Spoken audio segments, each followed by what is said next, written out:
Friends, welcome to साधना शिक्षा education platform. साथियों, कैसे हैं आप सब लोग। आशा करता हूँ सभी लोग अच्छे होंगे। साथियों, एमपी टेट संविदा वर्ग 3, यूपी टेट, रीट और सी टेट जो कि अभी वर्तमान में चल रहा है, इन सभी शिक्षक भर्तियों को ध्यान में रखते हुए अभी तक जो भी पूर्व वर्षों में प्रश्न पूछे गए हुए हैं चाइल्ड डेवलपमेंट एंड पेडागोजी वाले विषय के, उन सभी को मैंने एक जगह समाहित करने की कोशिश की है। यहाँ पर लगभग 5000 क्वेश्चंस को एनालिसिस करेंगे डे बाय डे। यहाँ पर अभी मैं फिलहाल 30 क्वेश्चंस ले रहा हूँ, लेकिन आगे जब जैसे ही समय मिलेगा तो यहाँ मैं 100 200 क्वेश्चंस भी एक साथ लूँगा। तो साथियों, अगर आप लोग चैनल पर पहली बार आए तो बिल्कुल साधना शिक्षा चैनल को ज्वाइन करो, और ज्वाइन क्या, सब्सक्राइब करो और लाइक करो, और लाइक करके मुझे मोटिवेट करो। साथियों, शुरू करते हैं आज की क्लास। ठीक है, पहला प्रश्न है, बाल अवस्था की अवधि में विकास है। यहाँ पे साथियों, ये अभी तक 120 प्रश्न अपन ने डिस्कस कर लिए, यहाँ से 121 है। ठीक है, यहाँ पे क्वेश्चन नंबर 121 से शुरुआत है, तो यहाँ पे आज 150 तक अपन बढ़ेंगे। ठीक है, अब प्रश्न की तरफ बढ़ते हैं। बाल्यावस्था की अवधि में विकास है during the period of childhood development. तो क्या है, चारों ऑप्शंस को देख लीजिए। धीमी गति से होता है, उसे मापा नहीं जा सकता, बहुस्तरीय और मिश्रित होता है। तो ये सेकंड ऑप्शन ही राइट आंसर होगा, बहुस्तरीय और मिश्रित होता है। ठीक है साथियों, यहाँ ऑप्शन की तरफ सीधे बढ़ेंगे क्योंकि ज़्यादा टाइम ना खराब करें। आप चारों ऑप्शंस को देख लीजिए और देख करके कमेंट बॉक्स का आंसर भी देते जाइएगा। ठीक है साथियों, आगे बढ़ते हैं नेक्स्ट प्रश्न की तरफ। निकट विकास का क्षेत्र क्या है, यानी zone of proximal development is क्या है। बच्चों के वर्तमान स्तर पर स्वतंत्र प्रदर्शन और वयस्क व अधिक कौशल वाले समकक्षियों की सहायता से बच्चे द्वारा उपार्जित किए जाने वाले प्रदर्शन के मध्य का क्षेत्र क्या होता है, जोन ऑफ प्रोक्सिमल डेवलपमेंट होता है। इससे इसका पहला ऑप्शन इज राइट आंसर है। जोन ऑफ प्रोक्सिमल डेवलपमेंट को मैंने डिटेल क्लास में अच्छे से एक्सप्लेन कर रखा, लेकिन मैं यहाँ आपको और बता देता हूँ। बच्चा यहाँ पे है, उसको कुछ थोड़ा बहुत आ रहा, लेकिन मोर नॉलेजेबल अदर पर्सन यानी समवयस्कों की सहायता से वो और कुछ सीख जाता है। यानी यहाँ तक जो उसका सफ़र है, इसमें के बीच में जो उसको जो हेल्प मिली है, तो यानी कि इसके शुरू से लेकर अंतिम के बीच में जो उसको हेल्प मिली है, वही जोन ऑफ प्रोक्सिमल डेवलपमेंट कहलाता है। ठीक है फ्रेंड्स, आगे बढ़ते हैं नेक्स्ट प्रश्न की तरफ। जीन पियाजे के अनुसार बच्चे अमूर्त संक्रियात्मक अवस्था यानी फॉर्मल स्टेज में क्या होता है। ठीक है, जीन पियाजे के बच्चे अमूर्त संक्रियात्मक अवस्था यानी फॉर्मल ऑपरेशनल स्टेज क्या है। तो फॉर्मल स्टेज में क्या होता है, परिकल्पित निगमनात्मक तर्क और प्रतिगिप्ती चिंतन करने में समर्थ हो जाते हैं। फॉर्मल स्टेज को क्या नाम है, अमूर्त संक्रियात्मक अवस्था भी कहते हैं। तो इसका first option is right answer. Jean पियाजे ने प्रमुख 4 अवस्थाएं दी है, जिनको पहला है 0 से 2 वर्ष संवेदी कामक अवस्था यानी सेंसरी मोटर स्टेज, और 0 से 2 वर्ष से 7 वर्ष की अवस्था पूर्व संक्रियात्मक अवस्था। ठीक है, प्री कॉन्वेंशनल स्टेज, और 7 से 11 वर्ष मूर्त संक्रियात्मक अवस्था। ठीक है, और 11 से 15 वर्ष अनौपचारिक संक्रियात्मक अवस्था या अमूर्त संक्रियात्मक अवस्था के नाम से जाना जाता है। ठीक है फ्रेंड्स, आगे बढ़ते हैं नेक्स्ट प्रश्न की तरफ। लॉरेंस कोलबर्ग की नैतिक विकास के सिद्धांत के अनुसार व्यक्ति किस अवस्था में है जब वे विश्वास करता है कि वर्तमान सामाजिक प्रणाली को सक्रियतापूर्वक बनाए रखने से धनात्मक मानवीय संबंध और सामाजिक वर्ग सुरक्षित रहता है। यानी कोलबर्ग महोदय के अनुसार व्यक्ति कब सामाजिक रूप से धनात्मक रहता है। ठीक है, तो ये 4 ऑप्शन दे रखे हैं, देखिए। तो इसका सेकंड ऑप्शन राइट आंसर होगा, सामाजिक क्रम व्यवस्था अभिन्यास में। ठीक है, आगे बढ़ते हैं नेक्स्ट प्रश्न की तरफ। हार्वर्ड गार्डनर के बहुबुद्धि सिद्धांत के अनुसार निम्नलिखित में से कौन सा जोड़ा बुद्धि के प्रकार और अंत स्थिति अनुपालन संभावना के अनुसार सही है। हार्वर्ड गार्डनर ने अपनी पुस्तक में 8 प्रकार की बुद्धि का वर्णन किया गया है। ठीक है, 8 प्रकार की बुद्धि बताई गई है। ठीक है, उसमें उन्होंने स्थानिक वाले में मूर्तिकार का संबंध होना चाहिए। ठीक है, तो ये मनोवैज्ञानिक नहीं होगा, ये गलत है। अंतरा व्यक्ति विक्रेता नहीं होता है, बल्कि ज्ञानी महान पुरुष होते हैं, ऋषि मुनि होते हैं। ठीक है, भाषिक मूर्तिकार नहीं होता, बल्कि कलाकार या कवि लोग होते हैं। ठीक है, जबकि फोर्थ ऑप्शन है शारीरिक गति यानी संवेदनता, यानी शारीरिक गति का संबंध खिलाड़ी यानी एथलीट से होता है। ये बात सही है, इसलिए fourth option is a right answer. ठीक है फ्रेंड्स, आगे बढ़ते हैं नेक्स्ट प्रश्न की तरफ। लेव वाइगोत्स्की के अनुसार यानी वाइगोत्स्की महोदय के अनुसार बच्चे कैसे सीखते हैं? छठा नंबर प्रश्न है। तो ऑप्शन है बच्चों के संज्ञानात्मक विकास में भाषा की एक महत्वपूर्ण भूमिका होती है। बिल्कुल, संज्ञानात्मक विकास में भाषा की एक बेहद महत्वपूर्ण भूमिका होती है, ऐसा वाइगोत्स्की कहते हैं। तो ये first option is a right answer. ठीक है, आगे बढ़ते हैं नेक्स्ट प्रश्न की तरफ। 7 नंबर प्रश्न है, एक प्रगतिशील कक्षा में शिक्षण अधिगम प्रक्रिया के दौरान अधिगमकर्ताओं का मूल्यांकन कैसे किया जाता है? यानी एक प्रोग्रेसिव क्लासरूम में असेसमेंट कैसे किए जाएंगे लर्निंग का? ठीक है, तो उनका मूल्यांकन कैसे करें? ठीक है, 4 ऑप्शन दे रखे हैं 7 नंबर प्रश्न का। देखिए, तो इसमें सीधे अपन ऑप्शन की तरफ पढ़ेंगे। बेहद महत्वपूर्ण है उनका असेसमेंट करना, क्योंकि ये बच्चों की समझ की जानकारी देता है और अध्यापकों को अपने शिक्षा शास्त्र पर विचारने में सहायक होता है। तो यानी 7th ऑप्शन का राइट आंसर होगा फोर्थ ऑप्शन। ठीक है, आगे बढ़ते हैं नेक्स्ट प्रश्न की तरफ। 8 नंबर प्रश्न है, कक्षा में सभी लिंगों में जेंडर रूढ़िवादिता कम करने और विकास के विस्तार की संभावनाओं को बढ़ाने के लिए प्रभावशाली पद्धति कौन सी होगी? यानी जेंडर रूढ़िवादिता को खत्म करने के लिए कौन सी प्रभावशाली यानी पॉसिबिलिटी रहेगी जिससे कि जेंडर लिंगवाद खत्म रहे? ठीक है, तो उसके लिए बेस्टर ऑप्शन यही है 4 ऑप्शन में। क्रियाकलाप के लिए यानी फोर्थ ऑप्शन बेस्ट है। क्रियाकलाप के लिए मिश्रित लिंग समूह बनाना और विचार विमर्श को प्रोत्साहित करना। ठीक है, fourth option is right answer. आगे बढ़ते हैं 9 नंबर प्रश्न की तरफ। अध्यापकों को कक्षा में बहुभाषीयता को समझाना चाहिए, यानी टीचर्स को बहुभाषीयता यानी मल्टीलैंग्वेज को समझाना चाहिए। तो देखिए 4 ऑप्शन है क्यों समझाना चाहिए, क्योंकि एक ये गुण है और एक साधन है। ठीक है फ्रेंड्स, पहला ऑप्शन इज राइट आंसर, एक गुण और साधन के रूप में समझाना चाहिए बच्चों को बहुभाषिकता।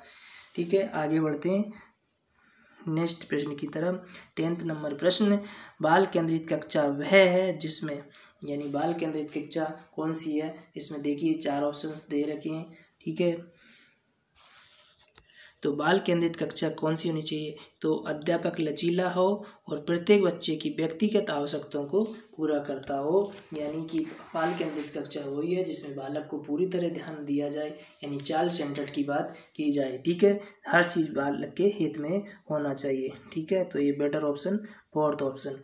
ठीक है, आगे बढ़ते हैं 11 नंबर प्रश्न की तरफ। ठीक है, आगे बढ़ते हैं 11 नंबर प्रश्न की तरफ। किस मनोवैज्ञानिक के अनुसार बच्चों के संज्ञानात्मक विकास में सांस्कृतिक उपकरण एक महत्वपूर्ण भूमिका निभाते हैं? ठीक है, तो वो सामाजिक और सांस्कृतिक की जब बात आ जाए तो वहाँ पे लेव वाइगोत्स्की का नाम जरूर आएगा। तो वो वाइगोत्स्की महोदय के अनुसार सांस्कृतिक उपकरण एक महत्वपूर्ण भूमिका निभाते हैं। तो यानी 11 नंबर प्रश्न का बेस्ट आंसर रहेगा पहला ही। ठीक है, फर्स्ट ऑप्शन राइट हो जाएगा। आगे बढ़ते हैं 12 नंबर प्रश्न की तरफ। आंशिक दृष्टि वाले विद्यार्थियों के लिए निम्नलिखित में से कौन सी अधिगम सामग्री उपयुक्त नहीं है? यानी आंशिक रूप से जो दृष्टि वाले दिव्यांग बालक है जिनको कम दिखाई देता है, उन बच्चों के लिए अधिगम सामग्री कौन सी उपयुक्त नहीं है? इन चारों ऑप्शन से देखते हैं कौन सी नहीं है। ठीक है, तो इसका चौथा ऑप्शन राइट होगा। ठीक है, छोटी मुद्रा वाली कार्यशीट यानी स्मॉल प्रिंट वर्कशीट। ठीक है, बड़े आकार में मुद्रित पुस्तकें काम आ सकती है, त्रिविमी नक्शे और चार्ट भी काम आ जाएंगे। बोलती पुस्तकें स्पर्शी सूचना पटल तो मेन प्रणाली है ही है, लेकिन छोटी मुद्रा वाली कार्यशीट उसके लिए यूजफुल नहीं है, इसलिए fourth option is a right answer. ठीक है, आगे बढ़ते हैं 13 नंबर प्रश्न की तरफ। समावेशी शिक्षा के पीछे अंतर्निहित विचार है। तो देखिए समावेशी शिक्षा में क्या है।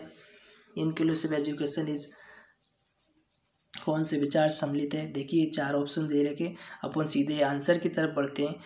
दार्शनिकता के सभी बच्चों को नियमित विद्यालय में समान शिक्षा पाने का अधिकार। ठीक है, यानी इंक्लूसिव एजुकेशन में सभी बच्चों को समान भाव से शिक्षा प्रदान करने की बात की गई है। ठीक है, 13वें प्रश्न का 4th option is a right answer. ठीक है, आगे बढ़ते हैं 14वें नंबर प्रश्न की तरफ। प्रतिभाशाली और सृजनात्मक बच्चों की आवश्यकता को किस प्रकार संबोधित किया जा सकता। यानी जो प्रतिभाशाली यानी गिफ्टेड चिल्ड्रन और creative children can be addressed by, इनको किस प्रकार संबोधित किया जा सकता है। देखिए तो इनको चुनौतीपूर्ण कार्य और निरस्ता दूर करने के लिए क्रियाकलाप देकर, यानी प्रतिभाशाली और सृजनात्मक बालक जो रहते हैं उनको चुनौतीपूर्ण कार्य दो, यानी चैलेंजिंग वर्क दो, और उनकी निरस्ता दूर करने के लिए ऐसे क्रियाकलाप दो। तो ठीक है, पहला ही ऑप्शन राइट आंसर होगा। ठीक है फ्रेंड्स, आगे बढ़ते हैं। साथियों यहाँ भाषा की कोई प्रॉब्लम नहीं होगी, यहाँ दोनों भाषाओं में छपा हुआ। आप लोग जो इंग्लिश वाले बच्चे वो इंग्लिश में रीड कर सकते हैं, मैं हिंदी में बोलता जा रहा हूँ, बीच बीच में इंग्लिश में भी थोड़ा बोलता हूँ। ठीक है फ्रेंड्स, आगे बढ़ते हैं 15वें नंबर प्रश्न की तरफ। पठन वैफल्य बच्चों की पहचान किस प्रकार की जा सकती है। ठीक है, देखिए children with dyslexia can be identify, यानी डिसलेक्सिया में बच्चों की पहचान किस प्रकार की जा सकती है, या कह सकते हैं डिसलेक्सिया क्या है। ठीक है, ये अधिगम संबंधी विकार वाले प्रश्न हर एग्जाम में पूछे जाते हैं। इसकी डिटेल वीडियो में मैंने बना रखी, आप लोग वहाँ जाकर देख सकते हैं। ठीक है साथियों, और ये कल जो पेपर होने वाला सीटेट का, इसमें आपको ये वीडियो काफ़ी हेल्प होने वाला है। ठीक है फ्रेंड्स, देखते हैं 15 नंबर प्रश्न का क्या है। तो इनका आगा उनके पढ़ने और लिखने की कौशलता के विश्लेषण से। ठीक है, डिसलेक्सिया का संबंध उनके पढ़ने और लिखने की कौशलता से होता है। जो बालक पढ़ने लिखने में असफल होते हैं उन्हें डिसलेक्सिया कहा जाता है, वो डिसलेक्सिया रोग से ग्रसित रहते हैं। तो ये तीसरा option is a right answer. Next बनते हैं नेक्स्ट प्रश्न की तरफ। प्रतिकूल परिस्थितियों और वंचित पृष्ठभूमि वाले अधिगमकर्ताओं को संबोधित करने के लिए निम्नलिखित में कौन सी पद्धति प्रभावशाली नहीं है। ठीक है, which of the following is not an effective strategy to address learners from disadvantage and deprived backgrounds, यानी प्रतिकूल परिस्थितियों से और वंचित पृष्ठभूमि वाले अधिगमकर्ताओं को संबोधित करने के लिए कौन सी पद्धति प्रतिभाशाली नहीं है। तो कौन सी पद्धति प्रतिभाशाली नहीं है, ठीक है, देखते हैं। तो नहीं है अधिगमकर्ताओं को विद्यालय से बाहर ट्यूशन पढ़ाने के लिए कहना, जिससे कि अध्यापक को उन पर अधिक ध्यान न देना पड़े। ठीक है, तो ट्यूशन वाली जहाँ बात आ जाती है वो तो बिल्कुल हो ही नहीं सकती है। ठीक है, तो second option is a right answer. आगे बढ़ते हैं 17 नंबर प्रश्न। बच्चों के अधिगम में शारीरिक स्वास्थ्य और सांवेगिक अवस्था है, यानी बच्चों के अधिगम में शारीरिक स्वास्थ्य और सांवेगिक अवस्था क्या है। Physical and emotional health of childrens their learning. तो ये है कोई प्रभाव नहीं होता इसका, ये बात तो बिल्कुल सही हो ही नहीं सकती कि एक महत्वपूर्ण भूमिका है का कोई आपसी संबंध नहीं है कि कोई भूमिका नगण्य है। तो 17 नंबर प्रश्न का आंसर होगा कि एक महत्वपूर्ण भूमिका है, क्योंकि एक स्वस्थ शरीर में ही एक स्वस्थ मस्तिष्क का निर्माण होता है। ठीक है, यानी शारीरिक स्वास्थ्य एंड इमोशनल हेल्थ का एक विशेष महत्वपूर्ण भूमिका रहती है अधिगम प्रणाली में। ठीक है, आगे बढ़ते हैं नेक्स्ट प्रश्न की तरफ। 18 नंबर प्रश्न है, कक्षा में अर्थपूर्ण अधिगम को प्रोत्साहित करने के लिए अध्यापिका को क्या करना चाहिए। यानी कक्षा में एक अर्थपूर्ण मीनिंगफुल लर्निंग के लिए प्रोत्साहित करने के लिए टीचर्स को क्या करना चाहिए। ठीक है, देखिए 18 नंबर प्रश्न। तो विद्यार्थियों की सहायता करनी चाहिए, वे अपने मनोभावों और अभिप्रायों को सुव्यवस्थित कर पाए। तो पहला ऑप्शन करेक्ट है। और देखते हैं विद्यार्थियों को उनके प्रदर्शन के आधार पर वर्गीकृत और नामांकित करके उनकी योग्यता आधारित समूह बनाने चाहिए। ये बात नहीं हो सकती। विद्यार्थियों में संवाद और परिचर्चा को प्रोत्साहित करना चाहिए जिससे वे बहुपरिप्रेक्षित करने में सशक्त हो। ठीक है, तो इसका मतलब पहला और तीसरा राइट है। तो किस में है पहला और तीसरा? तो ये फर्स्ट ऑप्शन में ही है। तो यानी कि first option is right answer. ठीक है, ये होगा और ये होगा। आगे बढ़ते हैं नेक्स्ट प्रश्न की तरफ। 19 नंबर प्रश्न है, अधिगम एक खालिस्तान और एक प्रक्रिया। Learning is a Khalistan and Khalistan process. तो क्या है? ये मोस्ट इम्पोर्टेंट प्रश्न है, ज़्यादातर ये एग्जाम में ट्रेंड करता ही है।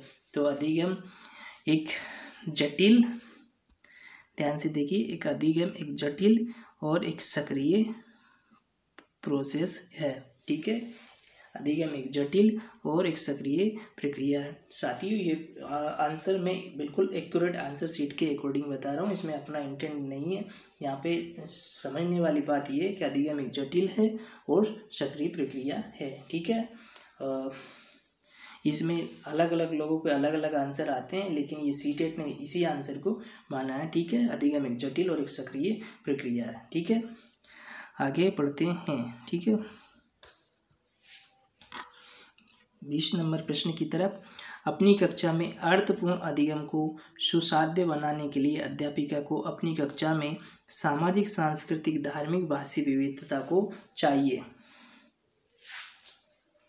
यानी एक अपनी कक्षा में अर्थपूर्ण अधिगम को सुसाध्य बनाने के लिए अध्यापिका को अपनी कक्षा में सामाजिक, सांस्कृतिक, धार्मिक, भाषाई विविधता को चाहिए। क्या चाहिए? उसको समझना चाहिए, देखना चाहिए, उपेक्षित करना चाहिए। चारों ऑप्शंस में कौन सा राइट होगा? यानी समझना चाहिए, उसको बहुभाषायिता को समझना चाहिए, उसको वो उपेक्षित नहीं कर सकती है। ठीक है, तीसरा option is a right answer. आगे बढ़ते हैं। कक्षा में प्रभावशाली अधिगम के लिए वातावरण की रचना करनी चाहिए बजाय वातावरण के। ठीक है, दोनों खालिस्तान वाले प्रश्न में है। तो 21 नंबर प्रश्न को देखिए। 21 नंबर प्रश्न को देखिए, कक्षा में प्रभावशाली अधिगम के लिए खालिस्तान वातावरण की रचना करनी चाहिए बजाय खालिस्तान। ठीक है, तो क्या होगा इसका आंसर? यानी सहयोगिक और प्रतिस्पर्धिक। ठीक है, पहला ऑप्शन इज राइट आंसर।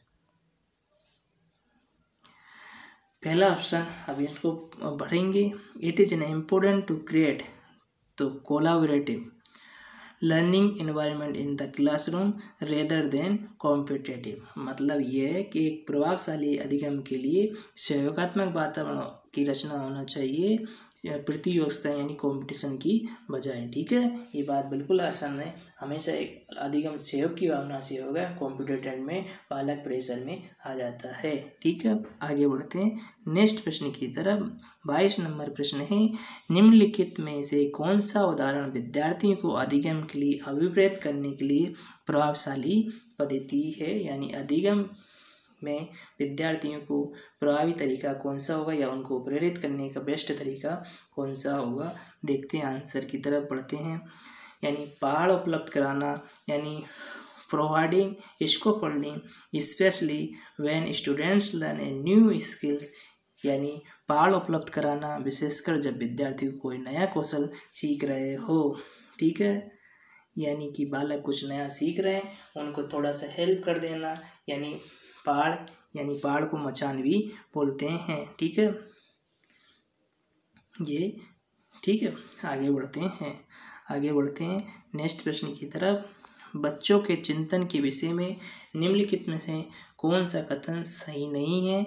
बच्चों की चिंतन प्रक्रिया के में निम्नलिखित कौन सा कथन सही नहीं है? चारों कथनों में से एक कथन सही नहीं है। साथियों, जब ये नो, नोट, लेस ये वाले प्रश्न आ जाए तो उस समय बिल्कुल कान खड़े कर लीजिए, क्योंकि उस ऑप्शन में गलत होने की संभावनाएं बहुत ज़्यादा जाती है। उसको अंडरस्टैंडिंग के आधार पर आंसर देना चाहिए। ठीक है, तो 23 नंबर प्रश्न को देखिए।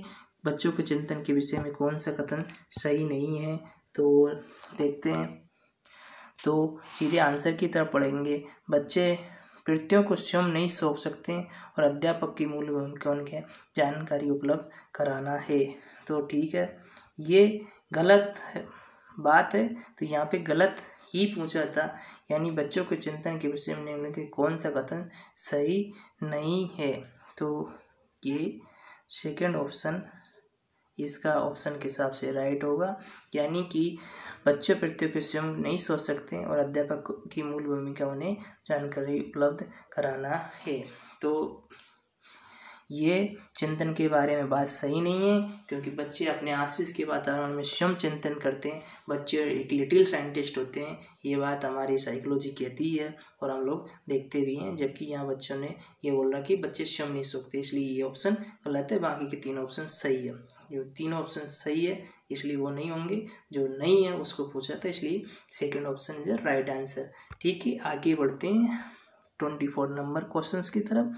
बच्चों का विद्यालय में असफल होना, चिल्ड्रंस फेलियर इन स्कूल, यानी बच्चे विद्यालय में फेल हो गए तो क्या कारण है, देखिए क्या कारण हो सकता है।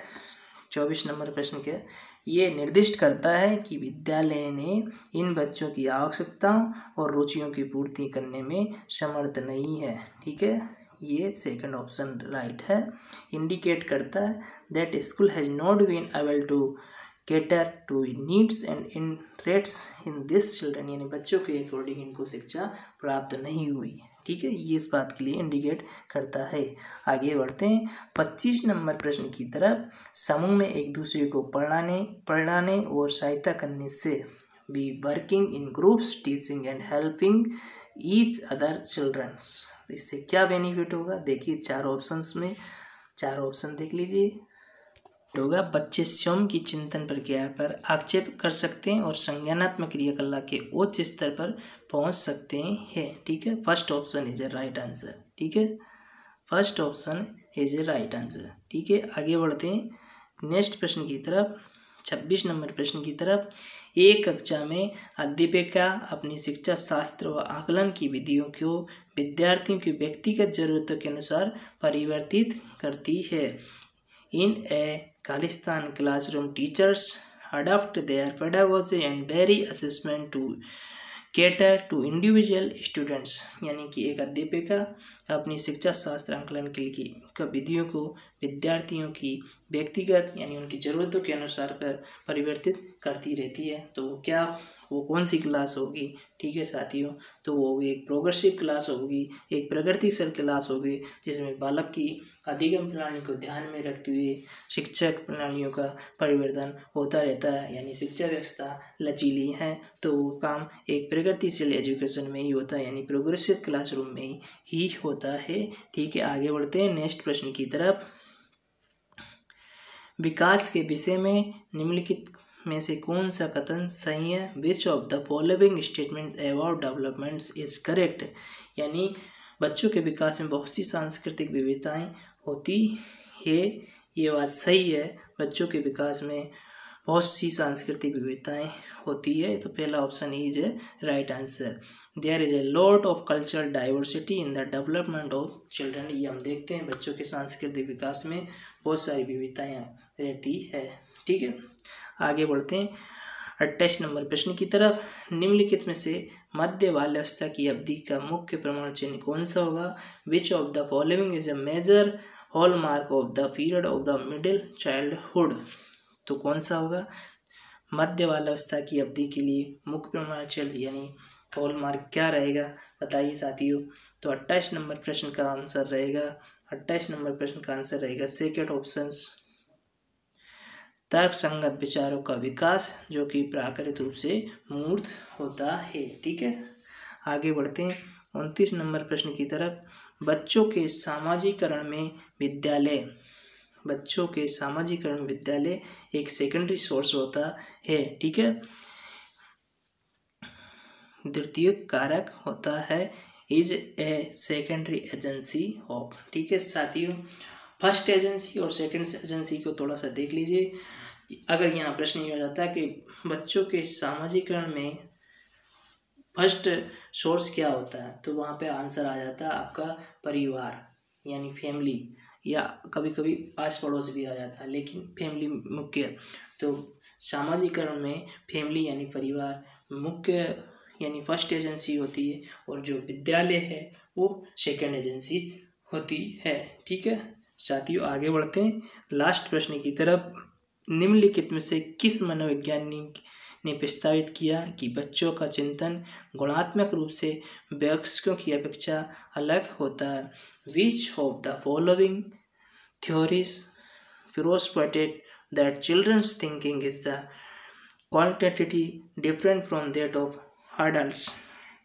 यानी जो किस मनोवैज्ञानिक ने ये प्रस्तावित किया कि बच्चों का चिंतन गुणात्मक रूप से वयस्क यानी वयस्क बड़े लोगों से तुलना से अपेक्षा से अलग होता है। तो किसने किया? ये हमारे जीन पियाजे जी ने किया है। जीन पियाजे ने संज्ञानात्मक विकास सिद्धांत भी दिया था और उसमें उन्होंने 4 अवस्थाओं का वर्णन भी किया गया था।